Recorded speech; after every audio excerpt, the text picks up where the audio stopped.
तो technology topic के part two में आपका स्वागत है। ओवरऑल देखा जाए तो इस पूरे सीरीज में 10th लेक्चर है और टेक्नोलॉजी पार्ट टॉपिक पे पार्ट टू है। सारी चीज़ें पता है आपको, इंपॉर्टेंट सेक्शन और अबाउट मी, इसलिए पहले क्वेश्चन पे आगे बढ़ते हैं। ये रहा पहला क्वेश्चन इस लेक्चर का। The concept of expanding universe is based on, देखो अभी हमने डॉपलर इफेक्ट पढ़ा ना, तो डॉपलर इफेक्ट क्या बोलता है कि जब भी ऑब्जर्वर से है ना कोई भी सोर्स अगर दूर जा रहा तो फ्रिक्वेंसी क्या होगी, घटेगी और वेवलेंथ बढ़ेगा। और अगर वेवलेंथ बढ़ता है तो वो किसकी तरफ शिफ्ट होगा, इलेक्ट्रोमैग्नेटिक स्पेक्ट्रम। ये भी मैंने किसी क्वेश्चन में समझाया था आपको कि किसका वेवलेंथ ज्यादा होता है। अगर विजिबल लाइट की बात करें तो विप की ओर में, है ना, तो आप कहोगे सर रेड का। तो ये वेवलेंथ बढ़ रहा तो ये रेड की तरफ शिफ्ट होगा। रेड शिफ्ट जिसको बोलते हैं, क्या बोलते हैं, रेड शिफ्ट, है ना। तो रेड शिफ्ट हो रहा है, इसका मतलब क्या कि जो सोर्स है वो ऑब्जर्वर से दूर जा रहा है। सेम मैनर में हमने क्या किया, डॉपलर इफेक्ट को लगा के ये बताया कि जो यूनिवर्स देखो एक्सपेंड कर रहा है। क्यों, समझो। अब मान लो यहाँ पे हम ऑब्जर्वर है, ठीक है, ऑब्जर्वर। अब दो गैलेक्सी है, गैलेक्सी वन G1 और गैलेक्सी टू। अभी रिलेटिव इनका डिस्टेंस देखा कैसे, रेड शिफ्ट से, और इस तरीके से कि उनके बीच का जो डिस्टेंस है वो बढ़ रहा घट रहा, डॉपलर इफेक्ट लगा के। अगर बढ़ रहा तो फ्रीक्वेंसी कम होगी और वेवलेंथ ज्यादा होगा। अगर घट रहा है तो क्या होगा, फ्रीक्वेंसी ज्यादा होगी, वेवलेंथ कम होगा। इसको रेड शिफ्ट भी बोलते हैं। होपफुली आपको सारा कॉन्सेप्चुअल क्लियरिटी हो गया हो। चाहो तो आप इसको पढ़ सकते हो, वही सारी चीजें हैं जो मैंने बताया। इसलिए नेक्स्ट क्वेश्चन पे बढ़ेंगे। बोला डिजीज इधर है और इधर क्या है, कॉजेज है ना। तो मरामस जो है, देखो एक प्रोलॉन्ग स्टारवेशन है, जब लंबे टाइम के लिए आप भूखे रहते हो तो एक डिजीज है जिसको मरामस कहते हैं, वो हो जाता है। और वहीं पे क्वासियोर्कर जो है प्रोटीन डिफिशियंसी की वजह से होता है। टीबी जो है एक बैक्टीरियल इन्फेक्शन है, सही बात है। हेपेटाइटिस बी क्या है, वायरल इन्फेक्शन है। तो हमसे क्या बोला था, समझ करने को, तो 1 2 3 4 हो जाएगा करेक्ट जवाब। मेरास्मस क्या है, एक severe form of malnutrition cause by a lack of overall calorie. It can lead to visible wasting of the fat and muscles, stunt growth and low immunity. वहीं पे क्वासियोर्कर की बात करें तो एक another form of malnutrients है, किसकी वजह से होता है, due to lack of protein in diet. It can cause oedema, swelling of the belly and face and skin lesions. वहीं पे टीबी या ट्यूबरकुलोसिस क्या है, एक बैक्टीरियल इन्फेक्शन है जो अफेक्ट करता है लंग्स एंड अदर ऑर्गन को। इट कैन कॉज कॉफिंग, है ना, कॉफिंग, फीवर, वेट लॉस और नाइट स्वेट्स। हेपेटाइटिस बी क्या है, वायरल इन्फेक्शन है जो अफेक्ट करता है आपके लिवर को। It can cause jaundice, dark urine, abdominal pain और फटीग। नेक्स्ट है कि scientist of Britain have build the gravity tractor, identify the same from the following. तो चारों में से कौन है, किसके रिगार्डिंग, ग्रेविटी ट्रैक्टर के रिगार्डिंग। तो देखो ये है एक spacecraft with mechanism which would check asteroid from hitting the earth. अब ये कैसे करता है, ध्यान से समझो।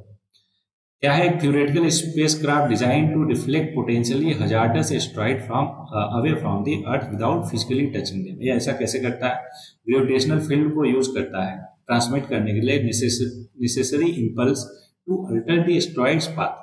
This spacecraft can hover near the asteroid या फिर orbit it, directing its exhaust to change the asteroid trajectory. The gravity tractor's advantages include not needing detailed knowledge of the asteroid composition and allowing precise manipulation of its orbit. समझ आ गया ना, exhaust की help से उसका उसका जो direction है उसको चेंज कर देता है। इसी को क्या बोला गया, ग्रेविटी ट्रैक्टर बोला गया। नेक्स्ट है, which one of the following statement is true about technology device called Netra. Netra क्या है, जो ब्लाइंड मैन को रीड करने में मदद करे, नहीं। Device which allow the army to undertake a right reconnaissance, मतलब कोई मिलिट्री पर्पज से किसी स्पेसिफिक एरिया को रीड करने को ये रिकॉनेसेंस बोला जाता है। और नेत्रा जो है मिलिट्री पर्पजेस के लिए यूज किया जाता है, क्या करने में, पहले समझते हैं हो पूरा फुल फॉर्म क्या है। Network engagement tool for reconnaissance application. It is a small hand launch unmanned aerial vehicle है, develop by DRDO of the India. Netra है जो विंग स्पेन ऑफ 2 मीटर और वेट कितना है, वेट इसका 2 kg, powered by battery and can fly up to 30 minute तक flight कर सकता है। Equipped with a high resolution camera or thermal imaging camera, it can use for variety of mission including reconnaissance, surveillance और target acquisition. Netra is also capable of carrying a small payload जैसे कि radio repeater या फिर communication relay. अब list one को list to से कैसे मिलाना है। स्टेटोस्कोप, स्टेटोस्कोप क्या मेजर करने के लिए, हार्ट, है ना, देखा होगा आपने, डॉक्टर के पास जाओ तो पहले आपके हार्ट साउंड को सुनने के लिए स्टेटोस्कोप निकालता है। तो ए का हो गया 3, ए का 3 किधर है, बस एक ही ऑप्शन में, करेक्ट जवाब हो गया 3 4 2। और ये है सिग्मो मैनोमीटर, है ना, सिग्मो मैनोमीटर। होपफुली प्रोनाउंसिएशन मेरा ठीक हो। मेडिकल वाले बच्चों ध्यान से, डी क्या है, ए यूज किया जाता है इंटेंसिटी ऑफ लाइट नहीं, ये तो लक्स मीटर यूज किया जाता है, ठीक है। तो डी का 1 हो गया। और ए यूज किया जाता है मेजर ब्लड प्रेशर के लिए, है ना, ब्लड प्रेशर को मेजर करने के लिए। और कैरेट कैरेट से ही आपको सीधे हो रहा है कि चेक प्योरिटी ऑफ गोल्ड के लिए इस्तेमाल किया जाता है। तो 3 4 2 1 करेक्ट हो गया, हमने ऑलरेडी कर लिया था, ठीक है।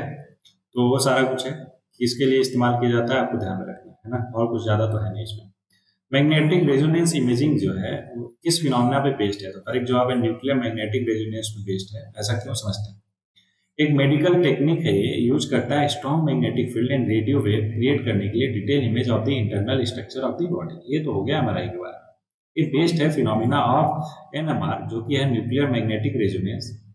ये प्रॉपर्टी जो है सर्टेन एटॉमिक न्यूक्लियाई की होती है, जो अलाउ करता है them to absorb radio wave when they are placed in a strong magnetic field.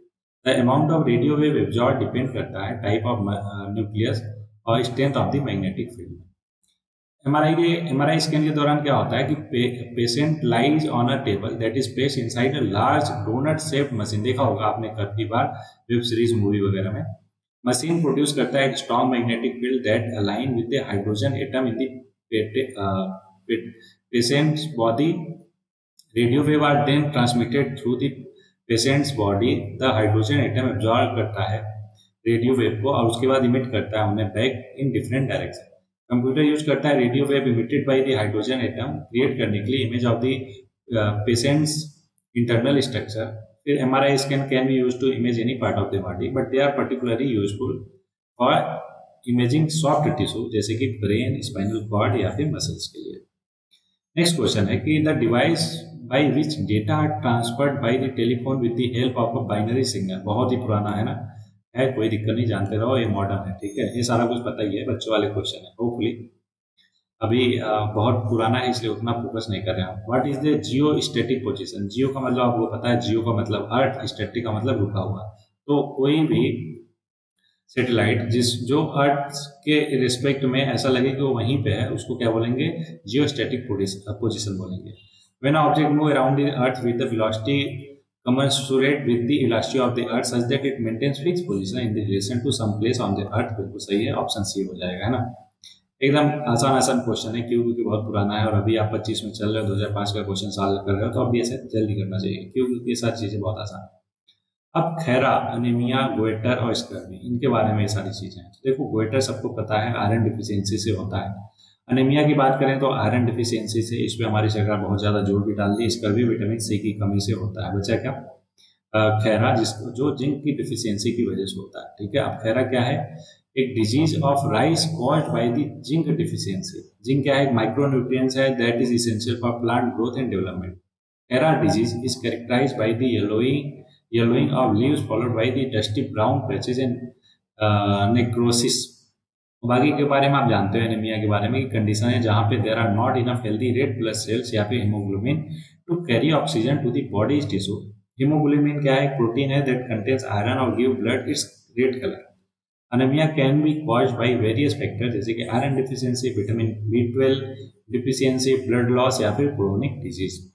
Goitre एक कंडीशन है जहाँ पे थायराइड ग्लैंड जो है ग्रो कर जाता है लार्जर देन नॉर्मल। वहीं पे स्कर्वी क्या है? डिजीज है caused by the severe vitamin C deficiency. Vitamin C क्या है? एक न्यूट्रिएंट्स है that is needed for the production of collagen, एक protein that forms the connective tissue of the skin, bones and blood vessels. Scurvy can cause symptoms जैसे कि fatigue, weakness, bleeding gums, loose teeth and skin haemorrhage. In which atmospheric layer the communication satellite are located. तो देखो, communication satellite अगर है तो उसको कोई भी डिस्टर्बेंस नहीं चाहिए, और इन सारे में सबसे ज्यादा कम डिस्टर्बेंस किसमें होता है? एक्सोस्फीयर में। मैं क्या करता हूँ, आपको डायग्राम में दिखा देता हूँ, आपको सारा कुछ क्लियर हो जाएगा। तो देखो, ट्रोपोस्फीयर लगभग 0 से लेकर 12 से 16 किलोमीटर तक होता है। 11 से 50 तक स्ट्रेटोस्फीयर, देन मेसोस्फीयर, है ना, 50 से लेकर 90 तक। उसके बाद 90 से लेकर 500 तक थर्मोस्फीयर, और 500 से ऊपर क्या होता है? एक्सोस्फीयर, ठीक है। और एक्सोस्फीयर में ही स्पेस क्राफ्ट, सैटेलाइट, ये सारी चीजें होती है। और बाकी में ये दिखाया है क्या, होपफुली आपको दिख रहा हो, है ना। एक चीज और, यहाँ पे देखो टेम्परेचर क्या होता है? घटता है। किसमें? ट्रोपोस्फीयर में। फिर स्ट्रेटोस्फीयर में बढ़ता है, फिर इसमें घटता है, फिर बढ़ता है, फिर घटता है ना। ओके, तो इस तरीके से टेम्परेचर का वेरिएशन है। यहाँ पे सारी कॉन्सेप्ट आपको होपफुली रिवाइज हो गए। अब इंडिया डेवलप किया बहुत सारे सैटेलाइट है ना over a period of few decades. अब इसको लगाना है आपको क्रोनोलॉजिकल ऑर्डर में। तो देखो सबसे पहले हमने बनाया एसएलवी और सबसे लास्ट में बनाया जीएसएलवी। तो सी सबसे स्टार्टिंग में, डी लास्ट में। किधर दिख रहा? आंसर आ गया डी, है ना। अब एग्जैक्ट ईयर अगर आपको याद रखना है तो ऐसे याद रख सकते हो, ठीक है, with their full form. Next question है कि space shuttle loses radio contact with ground station for a while during the landing on the earth. बिल्कुल सही है। क्यों? क्योंकि जैसे ही वो एटमॉस्फेयर में एंटर करते हैं, जो हमारा एटमॉस्फेयर का टेम्परेचर है बहुत ज़्यादा है। मैंने आपको बताया ना, नीचे से ऊपर जाते हैं तो घटता है, लेकिन ऊपर से नीचे आ रहे हैं तो ऑब्वियस से बढ़ता है। As a space shuttle enter into earth atmosphere, the shuttle's surface temperature increases with ionise the surrounding air. Exact reason है, असर्शन भी सही, रीजन भी सही, एक्सप्लेन भी करेक्टली कर रहा, that's why the answer will be A, ठीक है। ओके, कैसे समझो। As the space shuttle enters the earth atmosphere and experiences extreme heating, it causes ionization of the air around it। और इस आयोनाइजेशन की वजह से एब्जॉर्प्शन या स्कैटरिंग ऑफ रेडियो वेव होता है, causing a temporary radio blackout या फिर loss of radio contact with ground station. Next है, नेशनल साइंस डे ऑब्जर्व किया जाता है फरवरी 28 को हर साल हमारे इंडिया में। तो ये किसके वजह से? तो करेक्ट जवाब है रमन इफेक्ट, है ना। सीवी रमन साहब ने रमन इफेक्ट दिया, उनके सम्मान में हम हर 28 फरवरी को अपने देश में मनाते हैं, ठीक है। रमन इफेक्ट कब किया था? 28 फरवरी 1928 को। नेशनल साइंस डे एक अपॉर्चुनिटी है सेलिब्रेट करने का अचीवमेंट ऑफ इंडियन साइंटिस्ट और प्रमोट करने का awareness of the importance of science and technology. It is also a day to encourage young people to pursue career in science and technology। Raman effect क्या है? Phenomena है जिसमें wavelength of light जो है change हो जाता है जब वो स्केटर्ड किया जाता है मॉलिक्यूल के द्वारा। This change in wavelength is known as the Raman shift. इसी को क्या बोलते हैं? रमन शिफ्ट बोलते हैं। The Raman shift is unique to each molecule, वो टोटली डिपेंड करता है मॉलिक्यूल पे। And it can use to identify and characterise molecule. इस तरीके से कोई भी मटेरियल है ना, उसके मॉलिक्यूल डिफरेंट डिफरेंट मॉलिक्यूल पे डिफरेंट रमन शिफ्ट होता है, वेवलेंथ में चेंज होता है। तो इसके बेसिस पे हम स्टडी कर सकते हैं structure and composition of material to identify and quantify pollution and develop new materials.